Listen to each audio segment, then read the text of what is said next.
নারী শ্রমিক গোপন কক্ষে একান্ত সময় দিলেই বেতন দেওয়া হবে এমন শর্ত দেওয়া হয় তাকে, কিন্তু এতে রাজি হন না ওই শ্রমিক। এভাবে দিন সপ্তাহ মাস অতিবাহিত হয়। তীব্র অর্থ সংকটে পড়ে এক পর্যায়ে রাজি হন ভুক্তভোগী নারী। তাতে বেতন তো পাননি, উল্টো এভাবে ব্ল্যাকমেইল করে দিনের পর দিন ওই নারী শ্রমিককে ধর্ষণ করেন কারখানার কর্মকর্তা। হবিগঞ্জের মাধবপুর উপজেলার এই ন্যাক্কারজনক ঘটনা নিয়ে মুজাহিদ মসির প্রতিবেদন, জানাচ্ছেন সাইদ রহমান।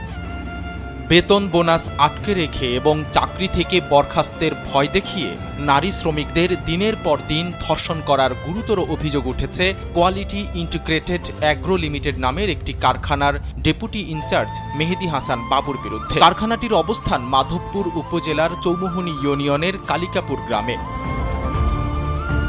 একজন দুজন নয়, কারখানার সহজ সরল ও দরিদ্র নারী শ্রমিকদের অনেকেই এভাবে মেহেদী হাসান বাবুর ব্ল্যাকমেইলে